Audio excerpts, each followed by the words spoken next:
Hey, what's up, guys? Welcome to the Tactical Baby Gear Podcast. I'm your host, Beeve Brody, and we've got Alex with us as usual. In this episode, we talk about a few random things, and then we answer a bunch of questions from you guys from Instagram. So sit back, relax, and enjoy the show.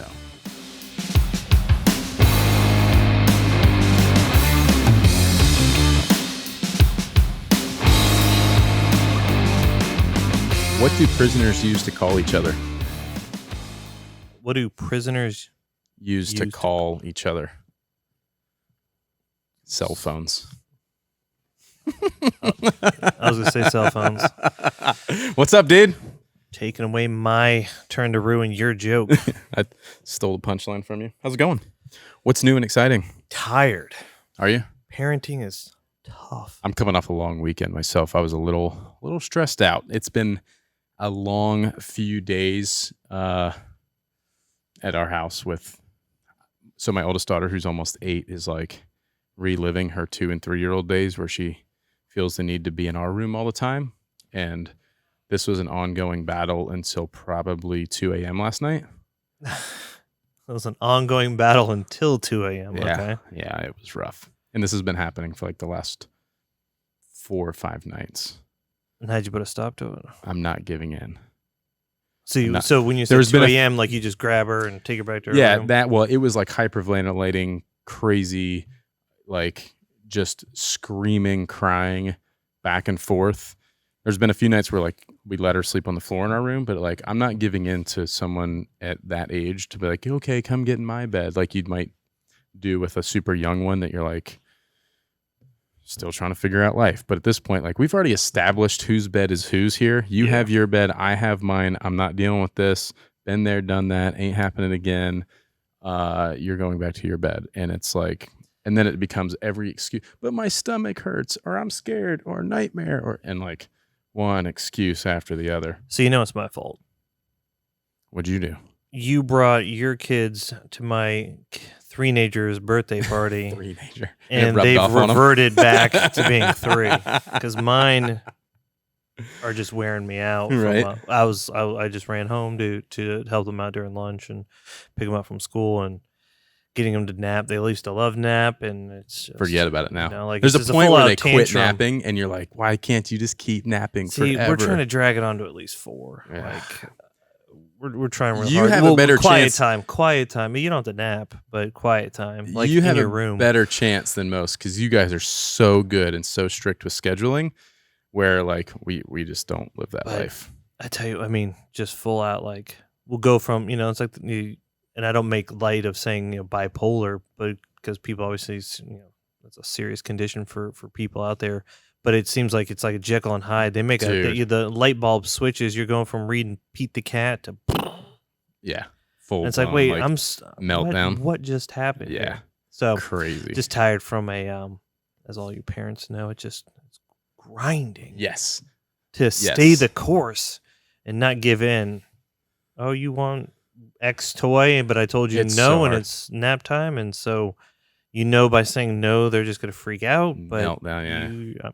You get one chance at asking for that water afterwards. Yep. I took a page out of your book last night. I was like, you want to do this the easy way or the hard way? Yeah. Actually, I got that from my sister-in-law. Right. Yeah, with their youngest, who's now 7. Right. Yeah, it was always like, you want to do this the easy way or the hard way? And I was like, that's a good nugget. That's a good nugget. Store that one away, So Mom it's, you want to do it, option A or B. So they get a choice. It's just... You're choosing to go to timeout, or you're choosing to do it the easy way. Yep. Cool. So, well, I knew that these people may not want to listen to us talk about our lives all the time.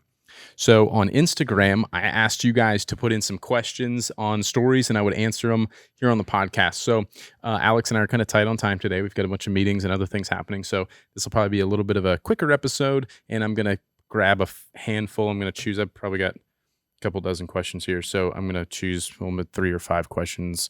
We'll get some answers and see what we can kind of get through, and we'll kind of go from there. So I'm scrolling through a few of these, and here's a good one. What's the biggest struggle for parents today, in your opinion? I think this will be good. We can kind of answer from 2 different perspectives. Gosh, I know. Yeah, that's a tough one. I don't know why I started with that one. That's some deep stuff.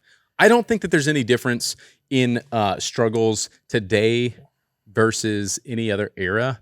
I mean, maybe with the internet and things have changed and people being kind of exposed to things sooner than maybe they should. But I don't know that it's a struggle. It's just different parenting. The biggest struggle for parents today, and this was asked, by the way, by Shane Coates. Shane, thank you for your question. I don't know. That's a tough one. Yeah. I struggle daily, and it's like, depending on their age, like this is the struggle, and then at this age, this is the struggle, and it just continuously changes. But because I feel like the worries of parenting doesn't necessarily change either over time. It's just different scenarios, right? You go from, could you imagine the questions or the feelings that parents had during World War II? It's like, oh shoot, yeah, I mean, what's crazy. going on there? And so there's, that's a different kind of, maybe a more foreign remove, but the threat was, could invasions happen over here? And so now you're different with, can I go to the theater with my kids in a safe environment? Can they go to the playground? But you always had. I think there's always been things. It's just there's more access to news. So I guess it's more of how do you, in my opinion, or at least what I've been recently with. So to people that don't know my story, I've got 2 3-year-olds now. They just turned 3 and a 1-year-old. And so for me, it's how do you just start to navigate to give them enough self-confidence without watching over their shoulder completely, to where they can start to make intelligent choices while navigating the fact that someone could snap a photo of you in a precarious situation that you would have gotten away with a long time ago. So whether that was just, you mean like running through a red light? Yes, but I got a ticket in the mail yesterday from what they're saying. I ran through a red light, so it's just funny. It's like snapping a photo. But no, like think about it. You're playing soccer, right? And you slide tackle, and your pants come up real, and someone like could snap a photo and share that. Now, like just silly, stupid stuff. Right. That's like before you wouldn't have to think about. You could make silly faces, but so just give them the confidence. But like they're not fully developed, so. How do you try to balance making sure your kid's secure enough and confident enough and figuring out some things on their own, that life's not just easy, stuff's just not handed out to you. But so that to me, it's more just like, how do you give them that, since, like you said, the internet exposes so much? Yeah, it's like a lot of people, I think, want to say technology is like this big elephant in the room. And it is a big elephant in the room. But as much as it can be a struggle, especially with young ones in technology and what they're seeing online and all this stuff, but it's also... you've got more opportunity than ever before for them to succeed in life because of technology. So it kind of swings both ways. Right. It's just navigating it because it hasn't been around forever. And so I guess it'd be more the fact that life seems to be accelerating at such a rapid pace, just because, beforehand it'd be like, if you're going to grandma's, hop in the car, it's 15-hour, drive. And like, there's just those different things. You're kind of bored in the car. So you got to like, I spy a cow, you know what I mean? Like, whereas now, you're constantly connected to the internet. But for me, the struggle is just more just how to navigate raising your kids in the environment that's changing seemingly so rapidly. I don't disagree with that. I think that that's probably the biggest thing, is just kind of learning to navigate, because as we talked about from the beginning, there's no instruction manual, handbook, guide on how to do it. So it's just an ever-changing landscape that you just have to continue and to adapt and overcome. And sometimes you're going to make the right decision. Sometimes you're going to make the wrong decision. And that's just what it is. I mean, it's tough. So I don't know if there's any one answer. And I think that this is going to be a similar theme going forward as I read through some of these questions that there's no right answer to. So here's a good one. My husband is a first-time dad and very tactical. What can I tell him to expect? This question is from QTH16. I don't know your name, QTH16. I'm sorry, but thank you for your question. Again, that's my husband is a first-time dad and very tactical. What can I tell him to expect? Expect to learn patience. Patience. Holy smokes. Didn't have that much. I thought I was a patient person, but patience, a lack of sleep for a while. And I don't know if you're having a boy or a girl.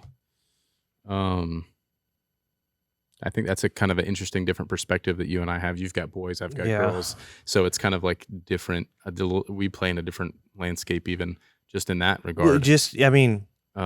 It really is a complete 180, because you all of a sudden, things that you wanted to do or thought you didn't have time for, but now you realize, wow, I had all this time, and I get like for me, it was just a complete mind shift of when you had the kids that like, I can't just go and do whatever I wanted to do because I was being respectful of dividing and conquering between we had twins first, so that kind of gives me a little different perspective, I think, as well. But just if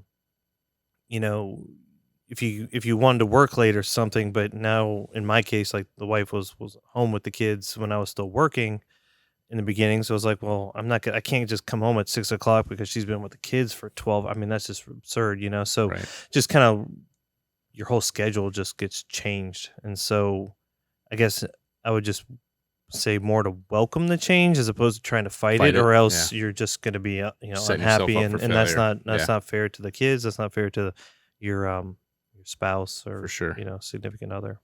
All right. Well, that and learn how to change diapers, and I always used like some sort of butt paste, Desitin. Yeah. Just change it, lather it up, prevent some diaper rash. No one wants a screaming baby because of diaper rash. Yeah. I'm trying to think if there's anything else great to tell them to expect. Like, expect the unexpected. Yeah. Like, literally, there's... You expect... I mean, so one thing that I guess I'll kind of go here was, everyone, at least on social media, always tries to paint such this magical picture. And I appreciate why the parents want to try to do that, but just realize that that's not reality. They're staging that because you're like when the baby's first born, it's a magical moment, but like the mother just went through a traumatic, birthing a child is traumatic on the body, and so they're beat up, they're tired, they're it's not all rainbows and butterflies. Yeah, so it's like they just went through this huge experience. Hormones are up and down. Your hormones are up and down because you're like, this baby's crying, I don't know how to handle it because you've never had to experience that before, and so I would just completely lost my train of thought. I had a flashback to my first. The reason was I just had shell shock. No, I just had a complete flashback to me being in the hospital. So we had twins, and it was one of those. We went in for a scheduled. We went in for an induction because she was twins. It was 38 weeks. That's full term for twins, and so we went in at like 8 a.m. and it was like, they like didn't come to break the water until like 5 p.m. and then the kids delivered at like what was it, like a little after 3 a.m. So it's this long day. Like she hasn't eaten anything. And then she goes in for a C-section because she got all the way to the end, and then they were fighting to get out, and we had to do a C. Thankfully, it wasn't emergency, but it just needed to be done. And so we're in the hospital. I think it was the second night, because you had to stay in hospital for I think 72 hours if you have a C-section. So it was the second night. You got two little, aliens, right? You like, you don't know what to do with it, and like, all these, on social media, right? It's always like, oh, just, the baby latched right on, and everyone's, get rainbows and butterflies, and it's like, no, the mother doesn't know what she's doing if she's trying to nurse. The kid doesn't know, the baby doesn't know what they're doing. So it's a struggle. You're trying to find it. Shit show. And like, you're like, well, is it getting enough to eat? I don't know if it's getting enough to eat. They're crying. What do I do? And so we literally had both of them crying. It was like 4 a.m. Like we still hadn't slept because of everything from the day before. And I just remember being like, I don't know what to do. And you're just like freaking out. And so you just had to like take a step back and be like, okay, like they cry. So like, I guess that's it too. Like kids cry, and they cry because they're hungry or whatever else. But like when you're not used to a baby's cry, you set your nerves on fire because you're like, oh my God, like I'm the dad. I need to protect this kid, this alien that's come into my life, and that I have. And you don't understand what I've they lived, need. 30 plus years before this thing came into my life, and now all of a sudden I got this like weird protective feeling, but yet like yesterday I didn't have it. Yeah, it's crazy. And so it was just, anyways, I had that flashback when I was trying to just say that, like, basically, try not to judge yourself against other parents that you might see, online, and simply just realize that you're going to need patience, and it's natural. I guess where I was going with that is it's natural to feel like you have this unconditional love for this thing, but yet it's it's not. I guess it's okay in the way I view it is like you lived a life up until this point, and now things are changing. But it's like Embrace the change. embrace the change, but it's not bad to feel like, okay, well, like yesterday I didn't have a baby, and today I have a kid, and so like it takes time. It takes time to just readjust to bring that person to just again, everyone on the line's like, oh, my life's changed over, instantly. I've got this magical connection, and if you don't have this magical connection to your child and a perfect nursing, then you're a horrible parent or mother or dad. It's like, no, like no one wants to talk about the fact that I didn't carry it for 9 months. The mother has a much deeper connection. Like as soon as that baby's born, I love my newborn child. I'm going to do anything for it just instantly. But yet, like it takes time to adapt to have that same bond, and it's okay to express that. And I think too many people don't want to. So it's like, I guess I'm addressing some of the people that are like, am I a bad person for just having sort of that moment of like I feel love for this. I called it thing because it's like all of a sudden there's a magical thing in front of you that is a baby, but to just allow time to just change to your new life and develop that bond, that love that the mother had for 9 months or 8 months or however long. For sure. You all that crazy stuff you were talking about maybe reminded me of why we made that Embrace the Suck shirt, which we had to we're not really doing a lot of shirts these days, but if we did, I'd bring that one back. Embrace the suck. Because there's nothing wrong with it. It's just part of the process. For sure. Okay, here's another one. This is from ARod164. What is the most important thing to pack in my TBG bag for the hospital? ARod, I would tell you, you don't have to focus as much on stuff for the baby as you would think, because the hospital is going to provide literally everything you need for the baby, except for a going home outfit. Make sure you bring the car seat. But the most important stuff to really pack in a hospital bag, in my opinion, is more stuff for you and your wife. Entertainment for you guys. Make sure you have plenty of changes of clothes. You're going to be there for several days. Clean underwear, all your toiletries, socks, bring pajamas, whatever. You're going to be living in the hospital for several days. The hospital is going to provide literally pretty much everything you need for the baby. They're equipped. They're set up. Diapers, literally, pro tip, hoard diapers from the hospital. They'll keep bringing you stacks of diapers and just start stashing them, because once they bring them to you, they can't reuse them. They can't give them to someone else. There's sanitary things involved. So once they put them in the room and they give them to you, they're not taking them and giving them back to someone else. So just keep stashing them. You can take some diapers by a few days from when you get home, because it's 10 to 12 times easy. Oh yeah, for sure. And for a newborn, you'll be changing a diaper. But I would agree with that. Obviously, you need to have everything once you get home, and if you have a long drive home from the hospital, you might need a few things. But when the baby's born, assuming no complications, they're going to sleep 16, 18 hours, 20 hours, something like that, in those first 2-3 weeks. So I would focus more on making sure you and the mother have things to make them feel as comfortable as possible. Bring your own pillow. Especially for the mom, any creature comforts that you think you might need or want that you can bring with you, bring it with you. Yeah, they're not going to be like, nope, sorry, you can't bring that. Within reason, of course. I would pack a few things for you, and then once you get home, then make sure you always have diapers, wipes, and some butt paste. Yes, and probably an extra change of clothes, because and a sweet diaper bib bag. They'll be spit up everywhere. Oh, well, okay. So someone's asking, this is Rice equals Miguel. Can you make Christian stickers? I don't know exactly what that means. I'm assuming Christian faith stickers. We don't make any stickers at all, so we're not going to make any Christian stickers. I'm sorry. There are some patches out there that are a fish or patches. Yeah, we don't have any on our site. We don't. Yeah, we don't sell anything like that.